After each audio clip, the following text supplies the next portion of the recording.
Nations General Assembly, President Bola Tinubu entreats African leaders to adopt diplomacy as antidote to conflict resolution.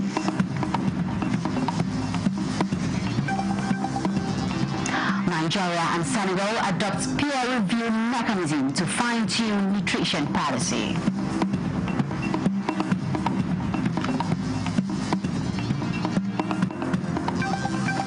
Federal government charges new military officers to complement onslaught against insecurity.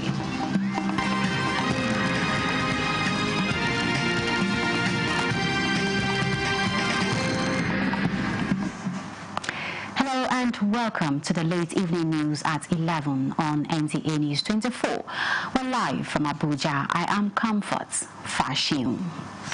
President Bola Tinubu has appealed to the African Union to strengthen diplomacy as the primary and most effective means of conflict resolution on the African continent. President Tinubu, represented by Vice President Kashim Shettima, made the appeal during a meeting of the African Union Peace and Security Council at the level of heads of state and government held on the margins of the 80th session of the United Nations General Assembly in New York. A State House correspondent, Abdrahman Jabrila, reports.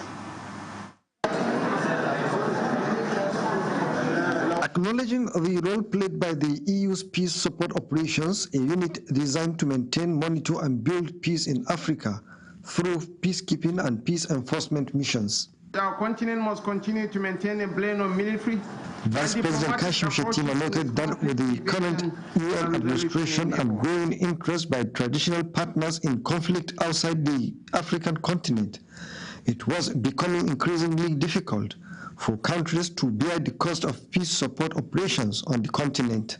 Urging the Council to ensure that the concept of future peace operations, particularly those mandated by the UN, includes diplomatic and political strategies that ultimately address the root causes of conflict. We also urge the Council to ensure that the exit strategies of future AU PSOs include elements that ensure that national and local institutions can effectively anticipate and manage shocks and relapse multipliers. It also provides countries a unique opportunity to strengthen their national compact in search for common grounds as they endeavor to build more peaceful, stable, and prosperous societies for all other people. Countries that ratify the CRC and regional instruments. Vice President Kashim Shettima has identified education as the public investment with the highest returns, saying every additional year in the school increases lifetime earnings and reduces the risks of fragility and conflict. He stated this during a high-level event organized by the Permanent Mission of Italy and Nigeria, along with global partners for education, on the margins of the ongoing 80th session of the United Nations General Assembly. The event was hosted to discuss the opportunities that investing in quality education presents to the world. Education is a high-return public investment. Every additional year of schooling increases lifetime earnings and reduces the risk of fragility and conflict. Well-targeted education financing addresses the root causes of instability, from extreme poverty to youth unemployment. A quality education is not only their fundamental right, but also the key to unlocking their potential. Yet, as we speak, more than 270 million children and youth are out of school. In 2024, the Global Partnership for Education approved $1.2 billion in new grants and mobilized more than $1.5 billion in co-financing, evidence that the partnership's model works when it is funded and prioritized, as Nigeria is expanding early childhood access, improving teacher training, and investing in marginalized regions. From New York, Abraham Jabrila, NTA News. Nigeria's Minister of Foreign Affairs, Yusuf Tuga, has commended the national statements delivered at the 80th United Nations General Assembly by Vice President Kashim Shettima on behalf of President Bola Ahmed Tinubu, describing it as bold and inclusive, deeply rooted in Africa's reality. The minister, in a statement, says the address struck the right balance between national priorities and regional obligations, while positioning Nigeria as a strong advocate, calling for UN reform, fair economic structures, and shared responsibility for peace and security in Africa, particularly West Africa, aligning with the continent's aspirations. Yusuf Tuga added that Nigeria's enduring role in peacekeeping demonstrates the country's dual position as both a guarantor of peace for others and a defender of peace at home. The foreign minister further says it reminded the world that no country is safe until all are safe, and no region can prosper unless its entire people are included. A group, the Muslim Media Watch. The President of the Federal Republic of Nigeria, Bola Ahmed Tinubu, has called on the military to remain committed to safeguarding the integrity of the nation.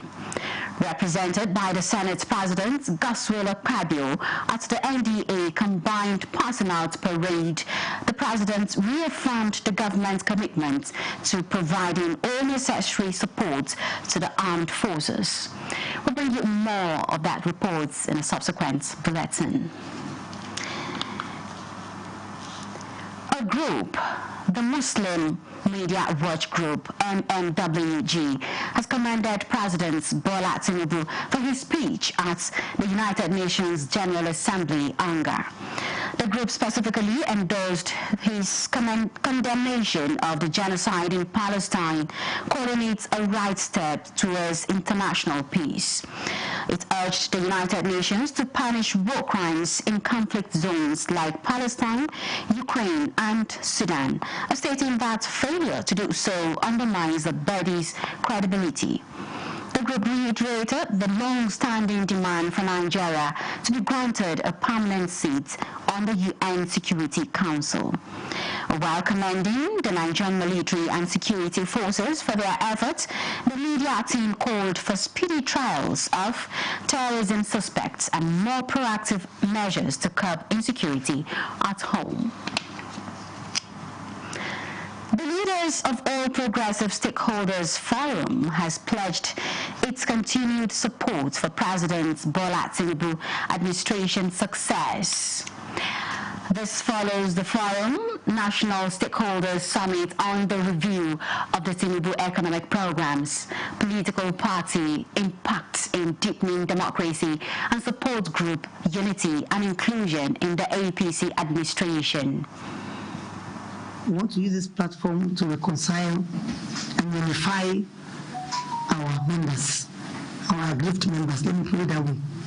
And secondly, it's a platform for strictly stakeholders that we have a lot of aspirants in this, on this platform. We will use this platform to kind of drive their dreams with the party. And the intention is to solidify the leadership comes 2027 under the leadership of His Excellency, Mr. President Bola Ahmed Tinubu. This is our hope. And the forum has come together again to review the successes that have been achieved and also the challenges that come up. And one of those challenges is really the membership of the party. How everybody within the party can be brought back together to work as a team. The chairman of Arewa for Renewed Hope Agenda has commended President Bola Ahmed Tinubu for what he describes as bold visionary reforms that are laying the foundation for lasting peace and economic stability across Nigeria. Briefing newsmen in Abuja, he highlighted the removal of fuel subsidy as a game-changing move that has freed trillions of naira, with funds now flowing directly to state and local governments to invest in critical sectors like education, healthcare and infrastructure. The chairman also praised the president's tax reforms, which empower states to generate their own revenue, encouraging financial independence and innovation at the subnational level. Allocations. With more funds flowing steady to the grassroots, state can now invest in education, healthcare, infrastructure and social programs that reduce poverty and prevent unrest.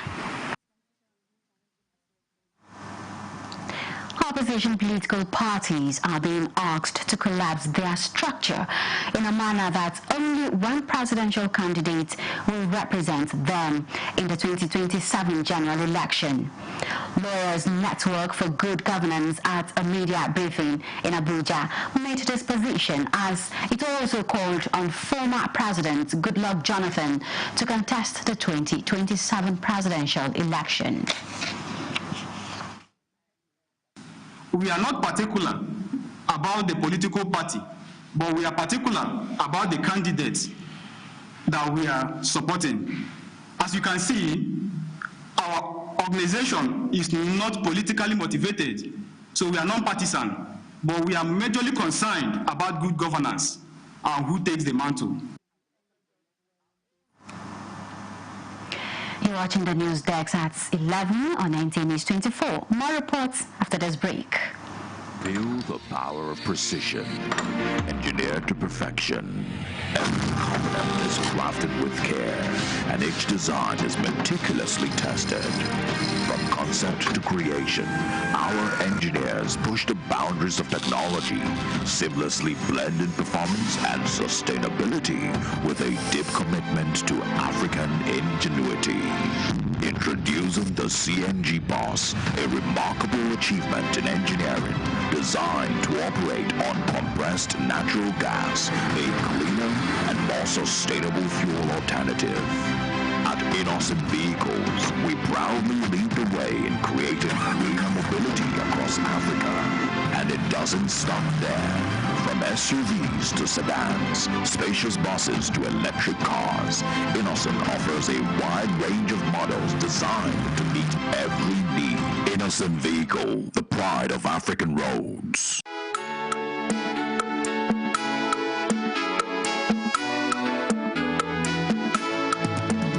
Nigeria at 65, a continental giant takes another step forward, navigating the contradiction fueled by a colorful and resourcefully diverse populace, yet questions linger on the destination of state, propelled by the vagaries of nationhood. What is your contribution to this journey? Join the NTA, an eclectic mix of everything Nigerian, from the academic stings to the street kings, who will lend their voices on the platform that has always been a part of the journey. The NTA on October 1st, 2025.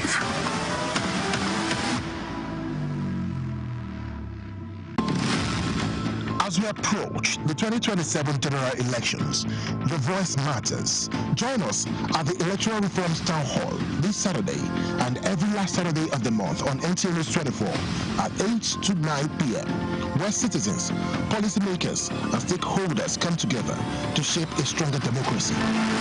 Let's discuss transparency, fairness, and the future of our elections. Don't just watch change happen. Be part of it. Engage through our various social media platforms. Electoral Reforms Town Hall, building trust, strengthening democracy, securing the future. Every last Saturday of the month on NTA News 24 at 8 to 9 p.m. Join us.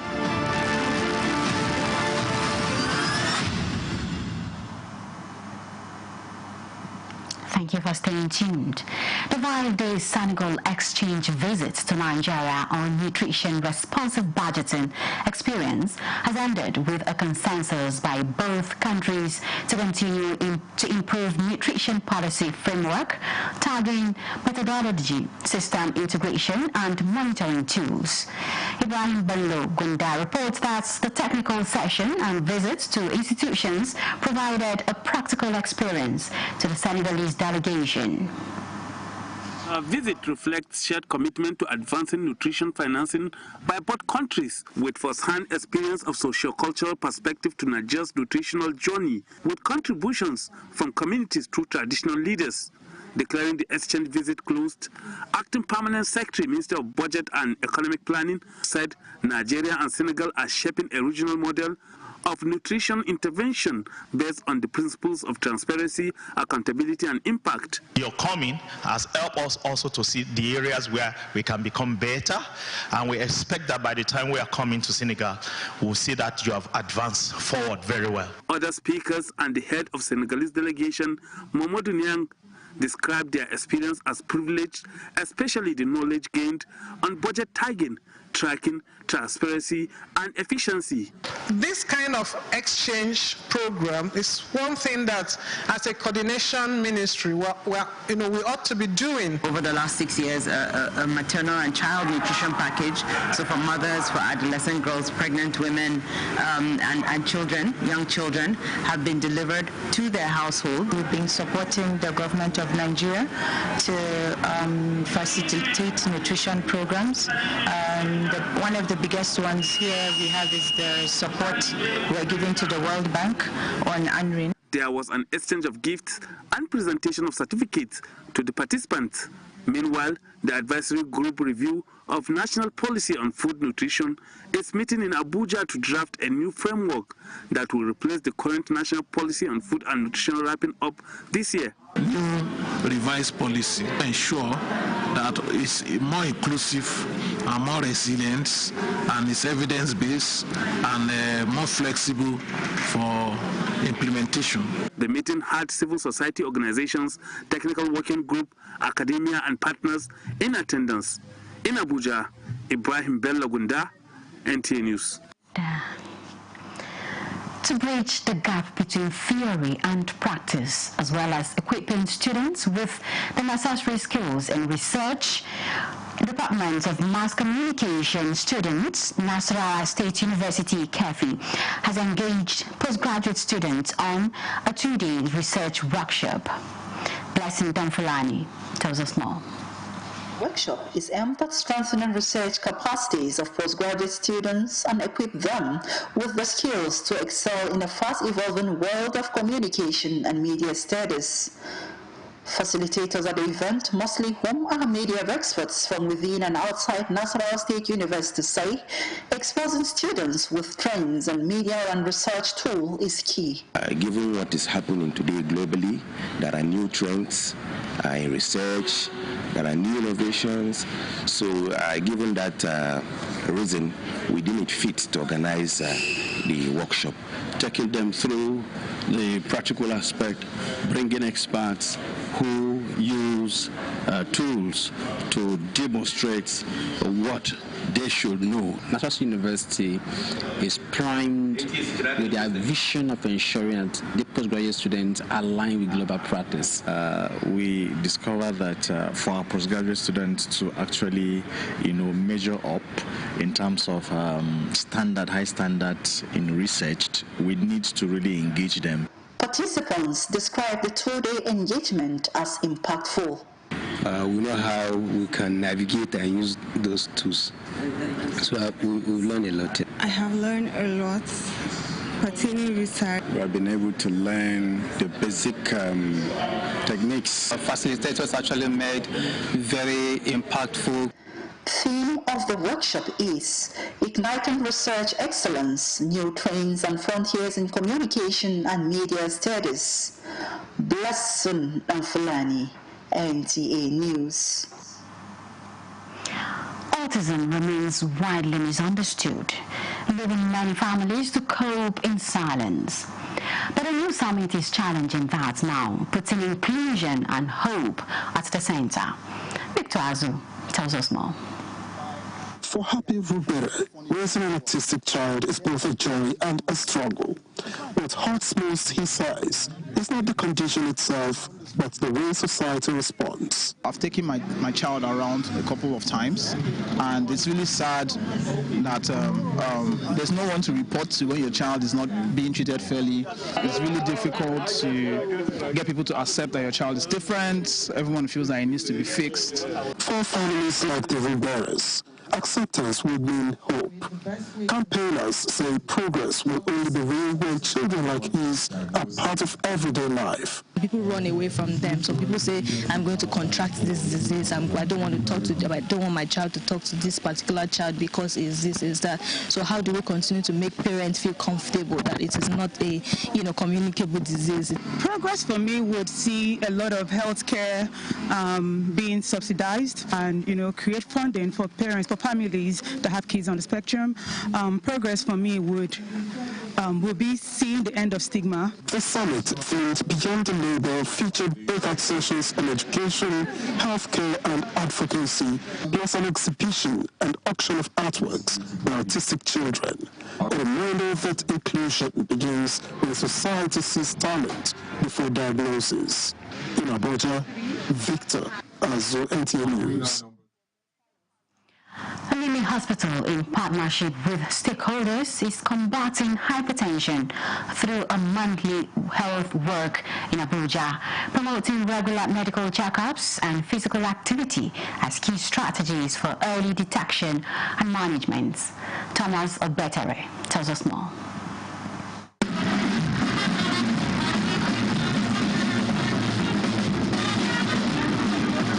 Hospital monthly health walk begins with free medical screening, followed by a guided exercise section that attracts participants of all ages. The initiative aims to raise awareness about hypertension and promote preventive care as a vital strategy against lifestyle-related diseases. Now, Nigeria is shifting from the malaria typhoid days to hypertension, heart disease, and a lot of people are dying. What Limi Hospital and Cardio Care has come out to do is to stimulate people to walk, to take care of themselves, and to reduce the scourge of sudden death. I don't think I can go 2 days now without working out. So that's a big win for me. We're partnered with Limi Children's Hospital, actually, for the welfare and care of our champions. Exercise keeps your body firm, it keeps your blood pressure. It helps the hearts. It helps you to keep in shape, and it also helps the flow of the blood. With growing interest from health-conscious individuals and support from local communities, the health work continues to gain momentum. It aligns with national public health efforts to reduce the prevalence of non-communicable diseases across the country. So this health work would actually promote some level of physical activity that would help our bodies to keep fit. It's not the moment that, you're working and before you know, the person have collapsed or something. You are fit and you always know how to check your system, your body system, and be fit at all time. There are some things that you need to burn out, excess fat and all that. You just need to keep fit. Exercise is one of the things I love to do for fun. It's one of my fun activities, so it makes me happy. The health walk, which is held on a monthly basis, continues to attract growing participation from residents and health-conscious individuals. In Abuja, Thomas Ogbetere, NTA News. As Nigeria joins the international community in commemorating World Tourism Day, the group Afro Culture has commended President Bola Ahmed Tinubu's administration for its significant steps towards revitalizing Nigeria's tourism sector. The group's CEO, Mr. Chuks Akamadu, in a statement, highlighted the creation of the new Federal Ministry of Arts, Culture, Tourism and Creative Economy as a foresighted move that underscores the government's recognition of tourism as a vital pathway to sustainable economic development. The statement noted that for too long, Nigeria had kept the tourism sector on the fringes of the national economy, failing to leverage its potential as a major revenue source and tool for economic diversification. Afrocultura emphasized the vital role of tourism in generating investment, foreign exchange and employment, stating that Nigeria cannot afford to miss out on a share of the global tourism revenue, estimated at $11 trillion. The group therefore called on the tourism industry leaders to brace for the challenges ahead and work collaboratively to optimize the new policy. We end the news here. Thanks for being a part of it. I am Comfort Fashim.